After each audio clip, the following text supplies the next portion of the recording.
Hello everyone and welcome to the second round of the 2017 Idlewild Open. Today we have second round coverage of the lead card.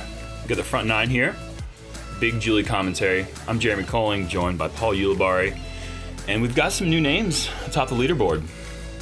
Yeah, we do. We have Andrew Presnell from, I believe, Kansas. Mm-hmm. We have Nate Perkins. I'm not quite sure where he resides. He's from everywhere. Yeah, he's currently on tour permanently over the last year and playing very well. We have Drew Gibson from California.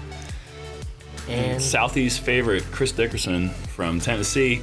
All up-and-coming players, all young guys, and definitely going to get to see what they have today here on the very difficult Idlewild track. The first four holes of this course, they call it Idlewild. They say the first four are idle, and then it starts to get wild. So the first couple, we have some open shots, and we get to see the disc fly a little bit here.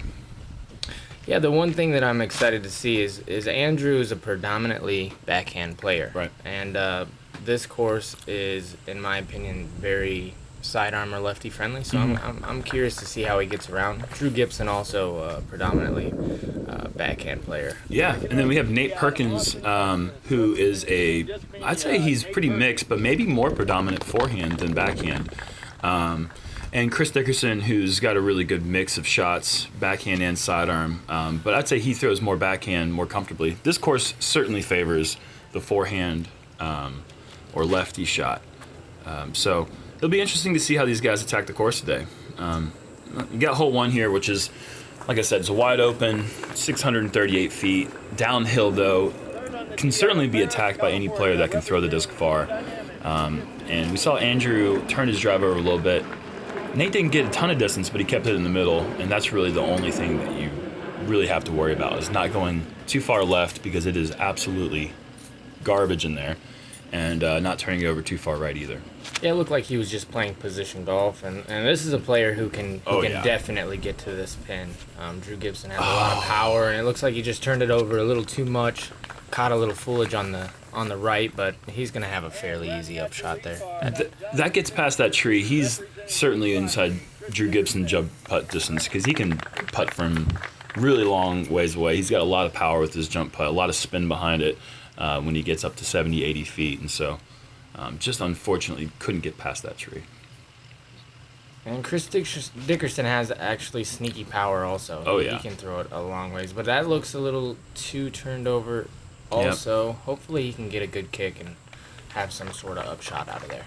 Yeah, you feel like you have so much space, but that tree right there, that little cluster of trees, really sticks out in the prime area where you want to throw that flex shot. We have three players at the same stuff there.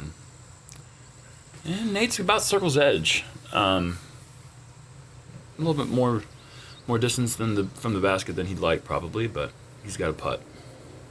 Yeah, he starts off with a tester. Let's see if his nerves are in check and if he can make that. That'd be a good start for him. Absolutely. You want to get off to a good start here with you start off with a hot first round. You're leading. There's a bunch of big names in the field. It's a big tournament, and you don't want to start off slow on such an easy hole. Hole one is one of the easier holes to birdie on the course, being a pretty easy, open, downhill par 4.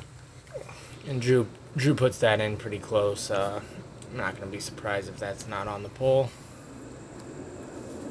And Chris has a tricky upshot here, but it looks like he puts enough on it to get it in really close to circle. Yeah. To circle one.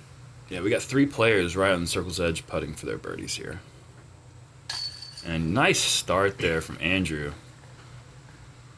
He's a really good putter. He's a really good wind putter. From Kansas, the wind's always blowing over there, so you see a lot of good putters coming out of there. And Chris makes good from just at the circle's edge, and good start for both those players to make those good putts, and that always feels good. Yeah. Nate just got inside the circle here. And wow, he line drives that right in there. Great putting from those three players. Drew's much closer, and looks like we may get a star frame here if Drew can convert. Well done there from Lee Card. Yeah, that's really impressive to see those guys usually if they're all around, circle's edge, 25 feet, you're going to see one miss just because of jitters and stuff on the first hole lead card. But they all make good, and that makes good for probably a solid round from all these players. So. Yeah, we'll see how it leads to the next one. We got hole 2, which is a nice placement shot here. It's not so important to get a bunch of distance. Really, you just want to make the initial gap and stay somewhere up on the hillside, preferably off to the right to avoid any of the trees over there on the left side of the fairway. And then you have a little pond you got to clear, and it's pretty precarious little green. It seems like we have a predominant right to left crosswind so far with our practice rounds and the tournament rounds so far, which can make that right to left sloping green pretty difficult. Yeah, and the one thing you don't want to do is leak it left. Yep. Because there is OB. We saw in the first round, Barsby leaked it left, and there is OB over there. So. And that was a nice little kick there for Andrew, staying away from the left side OB. And Nate's showing you the miss is off to the right. Right. As long as you can get past that clump of trees, that you should be fine over there. And that's the shot I'm excited to see from Nate. He has an amazing forehand, and I'm excited to see the routes that he plays here on the Idlewild course. Yeah, you and me both. And this will be interesting to see as well. Drew has got a lot of touch with his mid-ranges and his putters, and he's for a player that throws almost zero sidearms, it's going to be interesting to see how he attacks this course with a lot of right to left turning backhands. And Chris, that's the longest tee shot I've seen on this hole. Not that it gives you so much more than anyone else who gets out the gap, but that's pretty impressive to keep the nose up through that gap and get the extra distance. This thing looks like it's coming in pretty hot. It needs to slow down. He might have held on there. Oh, yeah, looks like he's safe. Edge, yeah. But that's exactly what happens in this hole if you throw the backhand with that right to left wind. This green can get away from you really quick. You'll see a lot of players throw the flex forehand approach on this hole. Oh. And that appears to be OB, but they say that the concrete cores were OB. They were the OB line themselves. So that, unless part of the disc is sticking in bounds, that is going to be a very unfortunate break for Drew Gibson. Yeah, that's surprising to see, but that's what this hole does to you. It pulls you down to that water if you're throwing the backhand, unless you're throwing from 150 feet like Chris. Yeah, he made that hole look really, really easy. Way easier than it actually is. And just a bit low there from Andrew. That's a scary putt right there. If he misses that, if he misses metal, the hillside's going to take him, maybe OB. And it looks like Drew is getting the benefit of the doubt there. Maybe part of the disc was sticking in bounds that you just can't quite see from that camera angle. So I don't know if that putt was for par or for birdie, but it appears, normally they have the OB ticker on the screen if it is OB, so it looks like he might have just tapped in his birdie putt, as does Nate. And Chris is going to clean up a perfectly played hole. Yep, and I'm curious to see if that was OB or not. Yeah, we'll see here with the scores coming up on the screen. And Andrew taps in the only par so far through 2 holes on the lead card, which is actually Drew was OB. Okay, so Drew got the benefit of the doubt. They couldn't tell if it crossed in bounds or not, which I'm guessing it did.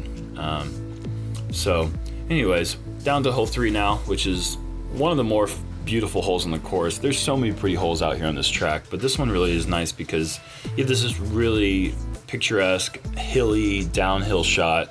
The fairway obviously at first slopes from right to left, but then you have this little creek in front of the basket, and there's OB behind the basket, and these 2 nice trees that frame up a really nice green for this hole. Yeah, this is probably my favorite par 3 on the course, just because you're rewarded with a really good shot. Yeah, it's you pick the right disc, you throw the flip up backhand with maybe a mid-range or a fairway driver. Just like that, just like Nate just did. Yep, and it's really nice. And it sets up really well for a forehand flex shot. I'm guessing no one's going to do that since the 2 players that throw forehand on this card have both thrown backhands. Yeah, I was really surprised to see Nate throw the backhand there. Me too. Knowing that his sidearm is so good, but he's been on tour all year and working on different shots and stuff, so that's good to see him have the confidence to throw that backhand on this hole. And sure. And he threw it perfect. So yeah. And that is really good too. Wow, past the basket. That's an incredible shot. Yeah, so far, 3 really, really good tee shots on this hole. Anything over that hillside down there near the green is a really nice shot there. It's pretty low ceiling, as you can see from this shot here, so you have to really pick the perfect disc that will flip up and carry the fairway perfectly. Looks like Drew put maybe a little too much hyzer on that one, just making sure that he gets down, and has a putt, but that's what he does, Yeah. He can make putts from anywhere. And yeah, he's on circle's edge too. I mean, he's closer than Chris here, and Chris just a little bit too high with that beat up PA3 that he's been using for the last couple of years. Looked like the wind might have picked him up a little bit too there. Sure.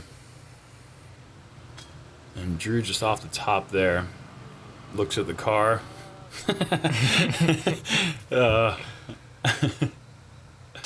And Andrew converts in a great shot there. Good birdie for Andrew.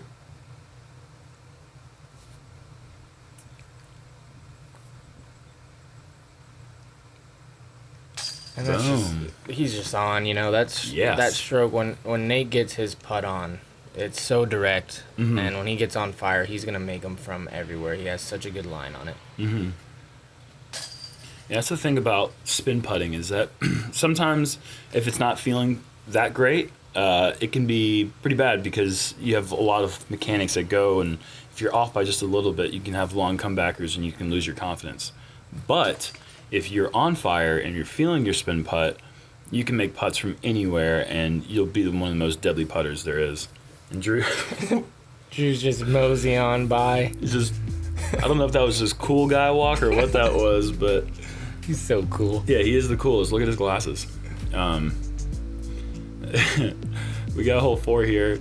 Today we have a bit of a headwind coming into this hole, so it is a fairly eagleable par 4. In fact, somebody told me that round 1 Drew threw it 60 feet past the basket with a roller, and so it's certainly attackable. I know that lefties can get a spike hyzer there if they've got pretty good distance off the tee, but it plays pretty long, especially with this headwind.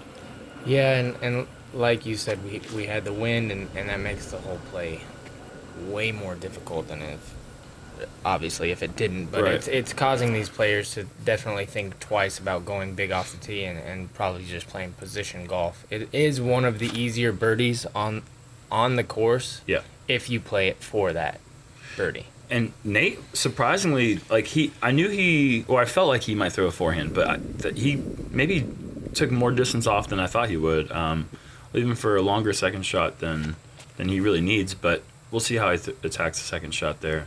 Yeah, he just puts it right in the fairway, and no surprise being, I believe, the 4th best on fairways hit for the whole tournament. So. Oh, there you go. Deep into the game with Paul Ulibarri. And here's Drew, and that is his roller disc, so we'll get to see him. Oh, so he is throwing the roller again, which is not surprising if he went 60 feet past the round 1. That needs to check up, though. There is a sidewalk up there where that guy is, right. The spotter. And thanks to all the spotters out there doing all the hard work and stuff. It's been pretty hot the last couple of days. So. Yeah, as always, thank you so much for showing up and making that look really easy. Yeah, he knows exactly where he wanted to put that drive, gave him good distance for the second shot. He could throw more of a full shot, and he absolutely pures it, and he is in tap-in range.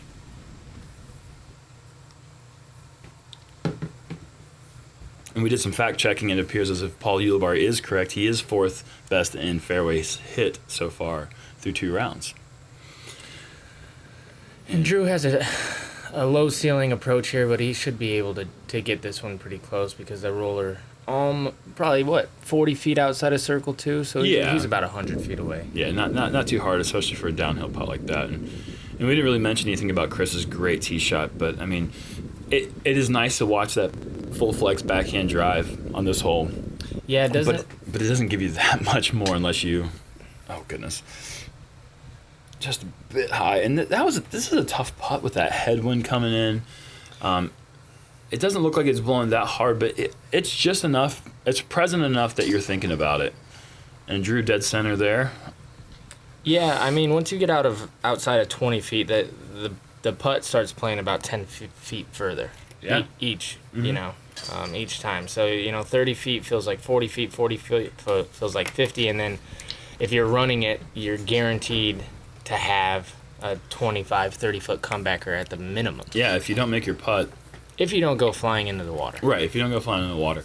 I like the addition of the elevated baskets. I mean, I like that it's only a couple holes through the round, but it makes you think on those holes. And that's one of the beauties of the creative, artistic license that the course designers have.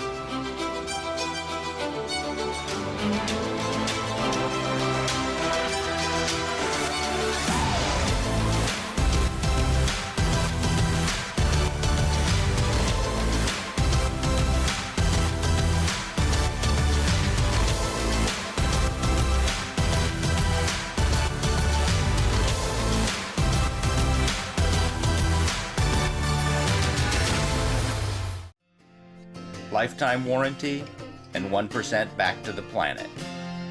Tempercraft USA. Temper your thirst.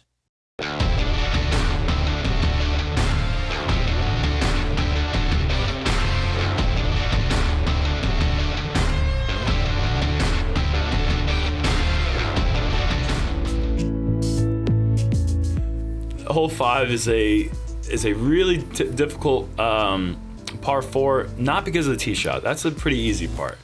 The second half of this hole, actually really the last third of the hole, is where things get difficult, as you can see. Bunch of tiny trees scattered all throughout the fairway, if you can call it that. No offense, just it's a tough hole, and you have to find a way through these last trees to a pretty small island green. And Nate picks the sidearm, which is a really good play, especially if you have power with that shot, and it looks like he throws it perfectly. Yeah, he's off to a great start. He's 4 down through 4, I believe, and he's cruising along here pretty well. Chris lining up either the turnover or he's lining up the roller. Maybe that was a turnover. You don't know. Yeah, he shanks the turnover perfectly to a roller. That's a great play there. And he's in putting range, that's how you make this hole easy. If you can get down there where you can jump putt and approach, you can really finely tune the angle of your shot to avoid those trees. Drew also going with the turnover. And that needs to turn quick. Can't tell if that went OB or not. Maybe it was going to be close. Okay, so he looks like he's safe, actually. And Andrew, this is a tough shot. You really have to commit to a lot of Anheuser, otherwise you're going to fade out. And even if that didn't kick a tree, is that a red flag? Yeah. He's safe though. Okay, so it's misspotted by the spotter. He was safe, but you can see there's a lot to go. And now he's not safe though. That does not look safe. So yeah, this is just a really, really tricky hole. You have to pick and choose. Are you going to go for the green, or are you going to lay up? And it looks like Nate was out of position, a little shorter than he would like to be, and he had to take his medicine and play for the 4. And he probably had something there, but he chose to lay up. Probably, I'm guessing, because of the great start that he had. And a very smart play by Nate. Yeah, 4 down through 4. There's no need to risk going for getting yourself in position for a bogey. And that's what that roller gets you, is an easy jump putt approach. If you can draw this hole up perfectly, that's exactly what you would do, I feel like. And he even had a putt. He gave it a run, so he's going to make par on that. And par's fine on that hole. Yeah, solid par. Right? For a hole that's this dangerous with this OB on the left side of the tee shot, and obviously this small island green, 4 is perfectly fine. There's so many holes in this course. Oh, and look at that. That's a great par save there from Andrew. Picking up a really big putt there from probably about circle's edge. But yeah, this course brings par into being a favorable score. And that's something that we're not used to in disc golf. The way that the sport is played, it's a sport about birdies and who can get the most birdies and staying away from that many pars and bogeys. But this course, it really is about picking up birdies when you can and trying to just manage the course and get as many pars as you can. And it's a lot more like golf in that way. And people try to compare disc golf and golf all the time, and I feel like it's not a fair comparison. But this course maybe bridges the gap a bit. Yeah, you're right. This this course is super difficult. It keeps you on edge constantly, and like you said, par feels great on most of these holes. Yeah. And birdies sometimes even feel like eagles. So, it really allows the better players to kind of calm down and really get in the zone and not think about score even, and not think, okay, I have to birdie every hole to win this tournament. I just have to maintain, I have to focus, I have to, throw the shots I need to throw. Because you're going to catch bad breaks, you're going to catch bad kicks no matter what. You're going to go OB. No matter what you do, you're going to kick off trees with a good looking shot. Hopefully no one kicks trees here, though. This is one of the more open holes if you can get through this gap here cleanly. And Chris going with the roller. It looks like it needs to flip. Yeah, it's a little bit too much angle. This roller it's a little bit of a strange roller, because most of the time when we land our rollers, we want it landing at about 11 o'clock, maybe 10:30. This one, we almost want it to land closer to 12 o'clock because you have to go so far to the right. It needs to be almost vertical by the time it hits the ground. And it looks like Nate's going with the turnover, and that's a pretty safe play to get out of the gap. It's tough to get that all the way right enough to get a look. You really have to commit to an awkward angle if you're trying to attack this pin here. And Drew's not necessarily the most conservative player, so not surprised to see him go for this one with a nice roller. He gets it turned over. It looks like he's going to just get into circle 2, which is 60 feet about. This hole it's tricky. This grass, it looks like it's pretty low cut, but these rollers really slow down once they start to go downhill. So it's really difficult to get as far right as you want to be if you do go with that shot. Yeah, and also throwing out of that gap with the roller, if you don't put it on an immediate correct angle, the wind's going to push the bottom out, and it's going to push you left, like you saw what happened to Chris. Right. And there you go. Nate, sneakily at 9 under already through 5 holes. He's laying up for his par, and as does Andrew. We're going to have a couple long circle 2 putts here from, actually just outside circle 2 for Chris. And that's kind of a layup there as well. I'm sure Drew will not be laying this up, though.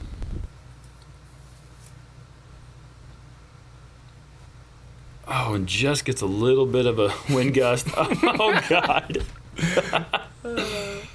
Oh, my goodness. He liked the line it was on, just kind of fell out of the sky and decided to collapse. I feel you, Drew. The kid plays with emotion. Yeah. There's no doubt about that. Absolutely, he does.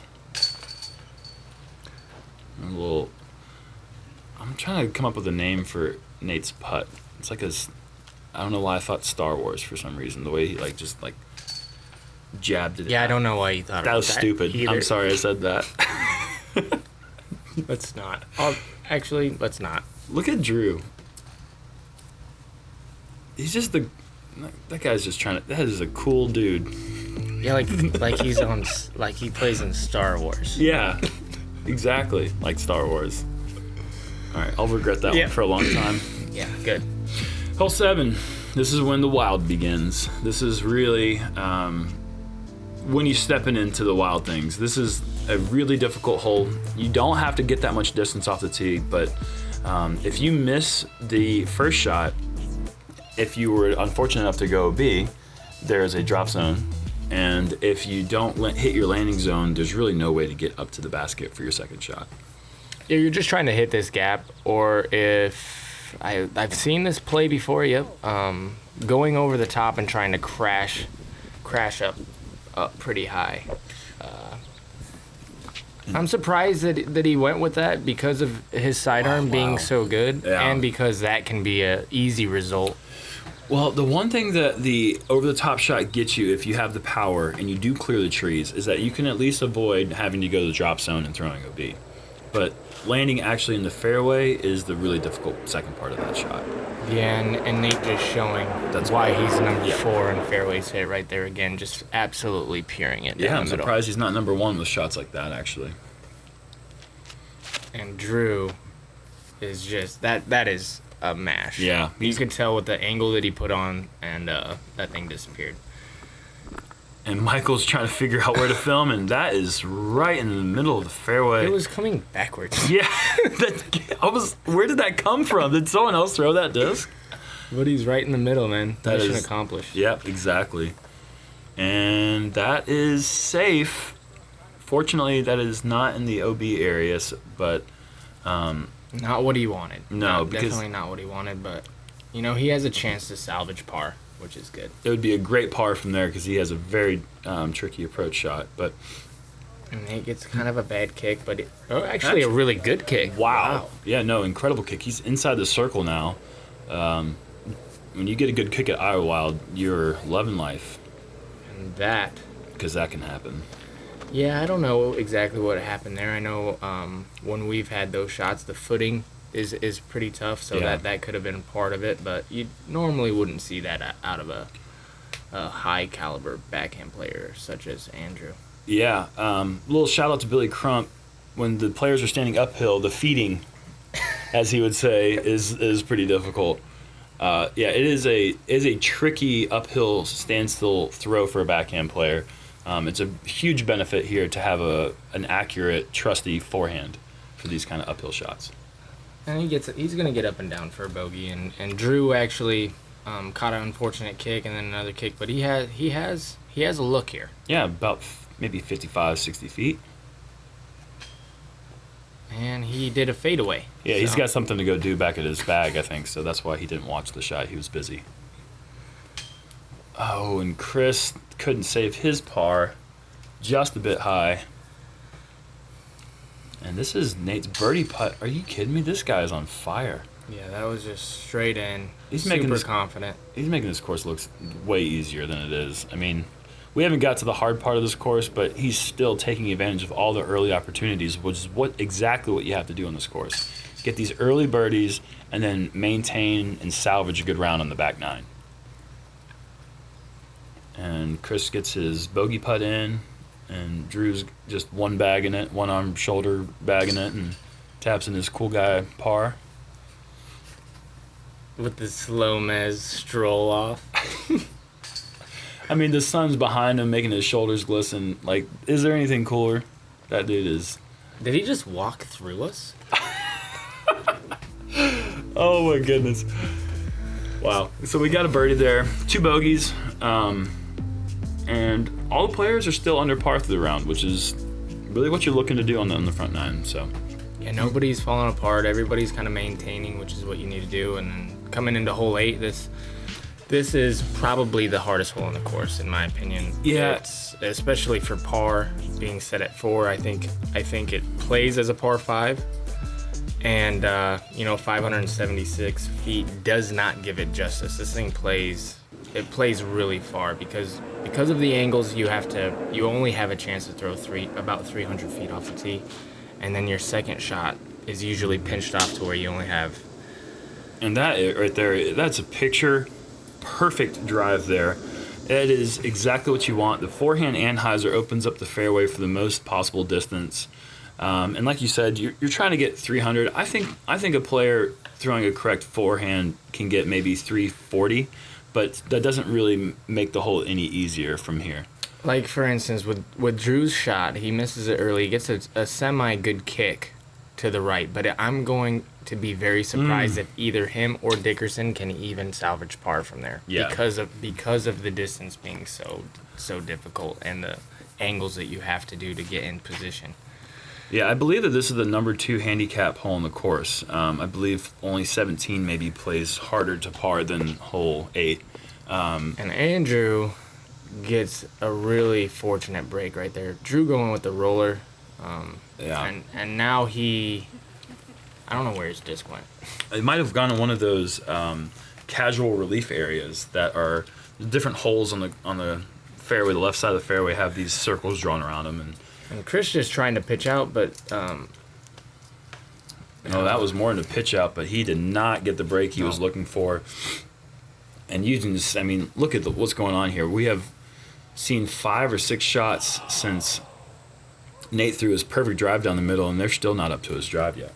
yeah, it just shows you how crucial it is to get off the tee on this hole.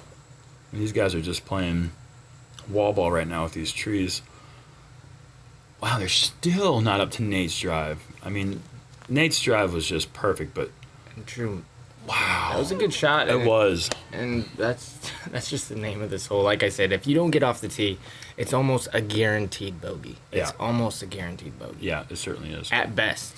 And look at this shot, though. Is he about to birdie this hole?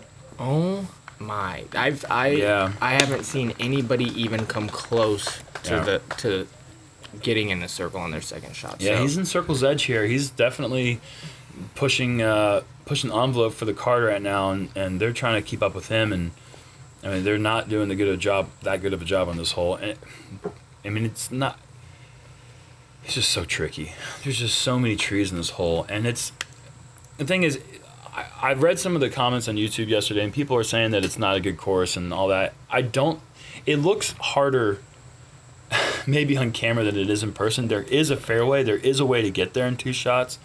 It just is very, very demanding. And so I don't want to say that it's not a good hole by any means. It's just incredibly difficult to do. Yeah, if you get out of position and you aren't not necessarily smart enough, but you have a choice. You can go for the gusto or you can pitch out and take bogey. And as a professional, taking bogey is something that we are just not used to doing. Wow, look what? Oh, yeah. Is that? I think that's how he drew it up. Oh my gosh. Look at the stroll though. Oh my goodness. And that's the way this course makes you feel. He just throws it in sidearm. And he's just shaking his head. Is he exhausted or is he being cool? I think it's a little bit of both. Oh no, he knows how important that birdie is. I mean, it's the one less stroke if you make that putt, but it's so much more than that. I feel like to birdie a hole this difficult, it's like you're gaining a stroke on the entire field. Right, you really are. And I've lost track of the strokes here, so I'm curious to see what these people are getting right now, what these guys are getting. Mm-hmm. But what I was saying is when you have a choice to lay up and take bogey, that's something that we're just not used to doing. And so a course like this that you run into a hole like this, it's just tough, and as a professional.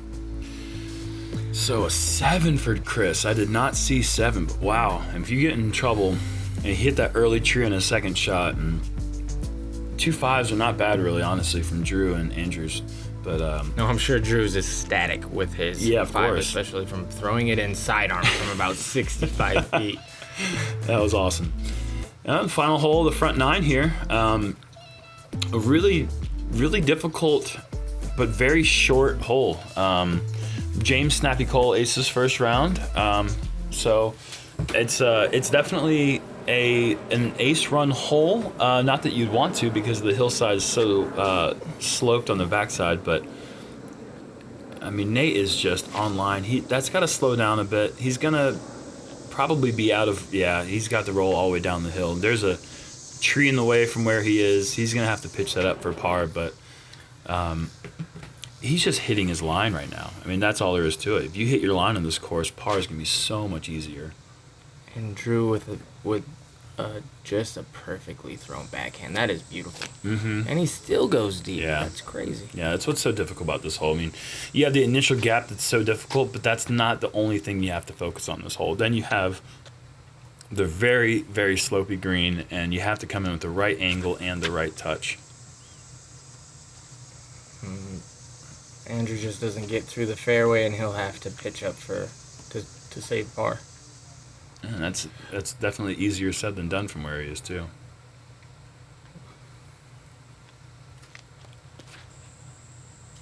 And Chris, after that 7, just maybe a little shaken, a little rattled there, gets an early kick, and he is in a bad place. Yeah, he's in one of those tents that they have on the course. Yeah, they got these tents. Me and you found a couple of those for sure. But wow, whoa, that's got to slow down. And it does. He is inside about 27 feet away from the basket. That's a great shot from inside a 10. Yeah. That was a great tree. I feel like that may have gone down where Nate's pitching up from right now if it didn't hit that tree. And Drew's got a pretty difficult uphill putt and just can't quite keep it high enough with that low ceiling. And here's Chris to save par. This would be a great par after that tee shot, and And wow, he gets it in there. that's a great execution there to bounce back after the double or triple bogey in the previous hole. It feels more like a double bogey than a triple bogey, but great par putt. And Andrew takes advantage of the good tree kick. He gets his par, and Andrew, Drew and Nate will be tapping in for their pars. Never a dull moment with No. Drew Gibson here. Never, ever.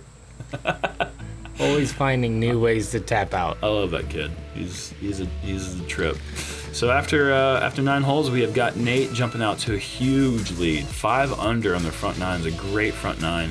We'll see if he can keep that momentum going for him on the back 9, where things really start to get interesting. Thanks for tuning in, guys. Appreciate it as always. Thanks to Jomez. Thanks to the Idlewild staff for all the spotters and everything else. Be sure to check out the back 9 of the 2017 Idlewild Open.